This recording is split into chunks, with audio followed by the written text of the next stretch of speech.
తెలంగాణ రాష్ట్ర వ్యాప్తంగా మున్సిపల్ ఎన్నికలలో భాగంగా ఈరోజు మన వి5 ఛానల్ తెలంగాణ రాష్ట్ర వ్యాప్తంగా ప్రత్యేక ఇంటర్వ్యూలు సర్వేలు పబ్లిక్ టాక్ తీసుకుంటున్నాం. దాంట్లో భాగంగా ఈరోజు మనం రంగారెడ్డి జిల్లా చేవెళ్ళ మున్సిపాలిటీ ఇది నూతనంగా మున్సిపాలిటీగా అవతరించింది. ఇంతకుముందు ఈ ఏరియా మొత్తం గ్రామ పంచాయతీలుగా ఉండే అందులో భాగంగా ఈరోజు మనం చేవెళ్ళ మున్సిపాలిటీ నుంచి ఫస్ట్ వార్డ్ అభ్యర్థి కర్ణే శివప్రసాద్ కాంగ్రెస్ పార్టీ నుంచి పోటీ చేస్తున్నారు. తను జనాల్లోకి ఎట్లా వెళ్తున్నారు, జనాల్లోకి వెళ్ళేటప్పుడు జనాలు ఎట్లా రిసీవ్ చేసుకుంటున్నారు, అలాగే ఈ ప్రచారం నిర్వహించే ఈ మూమెంట్లో జనాలు ఎట్లా వాళ్ళ సమస్యలు చెప్తున్నారు, అలాగే వార్డులో ఉన్న సమస్యలను వీళ్ళు ఎట్లా రిసీవ్ చేసుకుంటున్నారు, ఒకవేళ తను కౌన్సిలర్గా గెలిస్తే ఆ సమస్యలను ఎట్లా పరిష్కరిస్తారో ఒక్కసారి తనతో మాట్లాడి తెలుసుకుందాం. అన్న నమస్తే, ఒక్కసారి మీ ఇంట్రడక్షన్. నమస్కారం, నా పేరు కర్ణే శివప్రసాద్. నేను కాంగ్రెస్ పార్టీ అభ్యర్థిని, మొదటి వార్డు మున్సిపాలిటీ నూతన చేవెళ్ళ మున్సిపాలిటీ నుంచి పోటీ చేస్తున్నాను. ఓకే, ఎట్లా ఉంది మీరు ప్రచారంలోకి వెళ్ళే మూమెంట్లో జనాలు ఎట్లా రిసీవ్ చేసుకుంటున్నారు, మీకు ఎట్లాంటి మద్దతు లభిస్తుంది? జనాలు నాకు ఇంతకుముందు ఎంపీటీసీగా గెలిపించారు, మండల వైస్ ఎంపీగా చేసిన నాకు కొంచెం రాజకీయంగా అనుభవం ఉన్నది. ప్లస్ నేను గ్రామాన్ని ఏ బుద్ధిగా అభివృద్ధి చేయాలి, సీసీ రోడ్లు కానీ డ్రైనేజ్ కానీ కొన్ని పింఛన్ ప్రాబ్లమ్స్ ఉన్నాయి, అవన్నిటికీ నాకు అనుభవం ఉంది. కాబట్టి ఏ ఆఫీసర్ దగ్గరికి పోతే ఎలా పని చేయాలో అలాంటి అనుభవం ఉన్న వ్యక్తిని కాబట్టి ప్రజలకు ఆల్రెడీ తెలుసు. మీరే చూస్తున్నారు ప్రజలు నా వెంబడి ఎంతమంది ఉన్నారు. గడప గడప రీతి కూడా ప్రజలు నాకు బ్రహ్మరథం పడుతున్నారు. 100% మనం అత్యధిక మెజార్టీతో గెలుస్తా. మొదటి కొత్త మున్సిపాలిటీ మొదటి వార్డు ఫస్ట్ కాంగ్రెస్ అభ్యర్థిగా 18 వార్డులకు కాంగ్రెస్ గెలుస్తున్నాం, అది 100%. మరియు ఈ రేవంత్ రెడ్డి గారు కాంగ్రెస్ పార్టీ చేస్తున్న అభివృద్ధి పనులు, పింఛన్లు కానీ, ఇందిరమ్మిన్లు కానీ, సీసీ రోడ్ డ్రైనేజీలు కానీ, ఫ్రీ బస్సులు కానీ, ఉచిత బస్సులు, ఇవన్నీ మంచి అభివృద్ధి కార్యక్రమాలు ఉన్నాయి. కాబట్టి 100% 18 వార్డులకు కాంగ్రెస్ అభ్యర్థులు గెలుస్తారు. మొదటిది కాంగ్రెస్గా అభ్యర్థిగా మంచి మెజార్టీతోనే చేవెళ్ళ గడ్డపై జెండా ఎగరేస్తామని అనుకుంటున్నాం. ఎట్లా ఉంది ఇప్పుడు మీరు జనాల్లోకి వెళ్ళి జనాలను మీరు ఓట్లు అడుగుతున్న ఈ మూమెంట్లో జనాల నుంచి ప్రధానంగా ఎట్లాంటి సమస్యలు మీ దృష్టికి వస్తున్నాయి? మా వార్డులో, మా గల్లీలో, మా ఇంటి దగ్గర ఇట్లాంటి సమస్యలు ఉన్నాయని అట్లాంటి ఏమైనా సమస్యలు మీకు చెప్పారా? ఆ సమస్యలు వస్తే మీరు కనుక కౌన్సిలర్గా గెలిస్తే ఆ సమస్యలను ఎట్లా పరిష్కరిస్తారు? కొన్ని గల్లీలలో కొన్ని సమస్యలు ఉన్నాయి. సీసీ రోడ్లది, డ్రైనేజ్లవి. సీసీ రోడ్లు 100% మనం ఇప్పుడు మున్సిపాలిటీ అయింది కాబట్టి ప్రతి వార్డుకు అధికంగా నిధులు వస్తాయి, చాలా నిధులు వస్తాయి.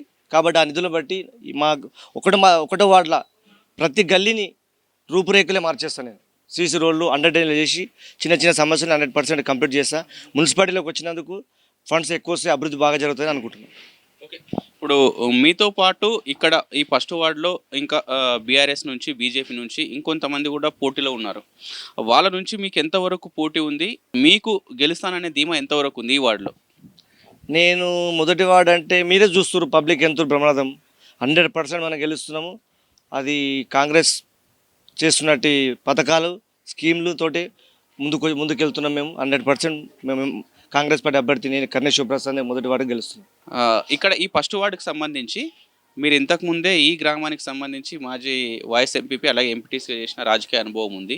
ఇప్పుడు మున్సిపాలిటీ అవతరించిన ఈ తరుణంలో ప్రత్యేకంగా ఈ వార్డుకు సంబంధించి మీ ఆలోచన విధానంలో నేను ఒకవేళ కౌన్సిలర్గా గెలిస్తే ఈ 5 సంవత్సరాల్లో ఈ వార్డుని ఇట్లా అభివృద్ధి చేయాలి, నా ప్రజల సమస్యలు ఏమేమి ఉన్నాయో తీర్చాలి అన్నట్టు ఏమన్నా మీకు ఏమన్నా ఆలోచన, ఏమన్నా కొత్త వ్యూ ఉందా మీకు ఈ వార్డు పైన, ఈ ప్రజల పైన, డెవలప్మెంట్ పైన?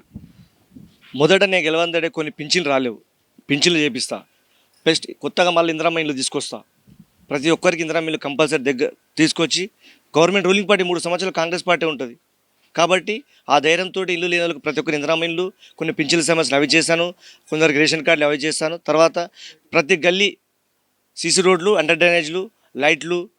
ఎందుకంటే మున్సిపాలిటీలో నిధులు ఎక్కువ వస్తాయి కాబట్టి కంపల్సరీ నేను మొదటి కార్యక్రమం సీసీ రోడ్లు, డ్రైనేజ్లు ఇవన్నీ మొదలు పెడతాను. మీరు ఇక్కడ ఈ ఫస్ట్ వార్డుకు సంబంధించి మీ వార్డు ప్రజలను ఒక్కసారి మా వి5 ఛానల్ ద్వారా రిక్వెస్ట్ చేయండి. మీకే ఎందుకు ఓటేయాలి, మిగతా పార్టీలకు వేయకుండా మిమ్మల్ని ఎందుకు గెలిపించాలి, మిమ్మల్ని గెలిపిస్తే వాళ్ళకు ఎట్లాంటి అభివృద్ధి చేసి చూపిస్తారు, మిమ్మల్ని గెలిపించాలని ఒకసారి వాళ్ళకు రిక్వెస్ట్ చేయండి. అమ్మ, ఒకటో వార్డు మొదటి అభ్యర్థి కాంగ్రెస్ అభ్యర్థి కర్ణే శివప్రసాద్ మాట్లాడుతున్నా. మీకు ఇంతకుముందు చేసిన నాకు అనుభవం ఉన్నది. మీరే చూసి నేను ఊళ్ళో ఎన్ని డెవలప్ చేసిన పూజా కార్యక్రమాలు కానీ, రంజాన్ ఇఫ్తార్ విందులు కానీ, శివసాములు కానీ, అయ్యప్ప సాములు కానీ, మరి బొడ్రాయి కార్యక్రమాలు కానీ, సొంత నిధులు గవర్నమెంట్ నిధులు లేకుండా సొంత డబ్బులు పెట్టి నేను కొన్ని పనులు చేసిన, ఊరికి గ్రామ అభివృద్ధికి పని చేసిన. అమ్మ, నన్ను దయచేసి ఇది ఒక్కసారి మీ అత్యధిక మెజార్టీతో గెలిపిస్తే ఇంకా ఈ ఒకటో వార్డుని చాలా అభివృద్ధి చేసి చూపిస్తానని. ఈ నెల 11 జరిగే ఎన్నికలకు కాంగ్రెస్ పార్టీ అభ్యర్థి ఉదయం 7 గంటల నుంచి సాయంత్రం 5 గంటల లోపల ఉంటుంది కాబట్టి అందరూ చేతి గుర్తు కోటేసి అత్యధిక మెజార్టీతోటి మీరు గెలిపేయాలని కోరుతున్నాను. కర్ణె శివప్రసాద్ ఇంతకుముందు రాజకీయం అనే ఒకటి పక్కకు పెడితే ఇంకా సామాజికంగా కూడా చాలా సేవలు చేశారని మేము విన్నాం. ఆ సామాజిక సేవల్లో మీకు లబ్ధి పొందిన జనాలైనా ఆ కార్యక్రమాలను ఇంకా మీరు గెలిచినా ఇంకా మామూలుగా ఉన్న వాటిని కొనసాగిస్తారా? 100% నేను ప్రజాసేవ 100% ప్రజాసేవ చేయడానికనే వచ్చినాను. నేను 100% నేను వచ్చింది రాజకీయంలోకి ప్రజాసేవకు వచ్చిన. నేను రాజకీయం రాకముందు కూడా ప్రజాసేవతోటే నేను చేసిన ప్రజాసేవకే నన్ను బ్రహ్మనాథం బట్టిరు ఫస్ట్ ఎంపీటీసీ, తర్వాత ఇప్పుడు కూడా నాకు అత్యధిక మెజార్టీ గెలిపిస్తారు. 2 వార్డులు కాంగ్రెస్ పార్టీలో గెలుస్తాయని కోరుకుంటున్నాను. Thank you. ఇక్కడ మన చేవెళ్ళ మున్సిపాలిటీకి సంబంధించి ఫస్ట్ వార్డుకి సంబంధించి కర్ణె శివప్రసాద్ తను ఇంతకుముందు మాజీ ఈ గ్రామానికి సంబంధించి ఎంపీటీసీగా పనిచేశారు.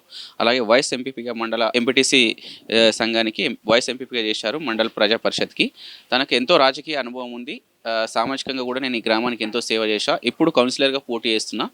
ఒక్క అవకాశం ఇచ్చి నా వార్డు ప్రజలు నన్ను నమ్మి గెలిపిస్తే ఈ వార్డును ఒక అద్భుతమైన వార్డుగా తీర్చిదిద్దానని, అలాగే ఈ వార్డులో ఉన్న ప్రజలకు గవర్నమెంట్ నుంచి వచ్చే నిధులు ఏవైనా స్కీమ్లు ఏవైనా ఎవరికి అవసరం ఉన్నాయో, ఎవరైతే పేదలు ఉన్నారో, ఎవరైతే ఆ నిధులను ఆ ప్రోగ్రామ్స్ను అయినా ఆ పథకాలను వాళ్ళకి తీసుకొచ్చి అత్యవసరం ఉన్న వాళ్ళకి ఎవరికైతే అది అవసరం ఉందో వాళ్ళకి నేను తెచ్చి పెడతానని, ఈ గ్రామానికి సంబంధించి ఈ వార్డుకు సంబంధించి అన్ని రకాల అభివృద్ధి చేస్తానని మనతో అంటున్నారు. కెమెరామెన్ స్వామితో సాయిరాజ్, చేవెళ్ళ. నమస్కారం, నా పేరు ప్రభు, మాది ఊరెళ్ళ, ఫస్ట్ వార్డు ఓటర్ను.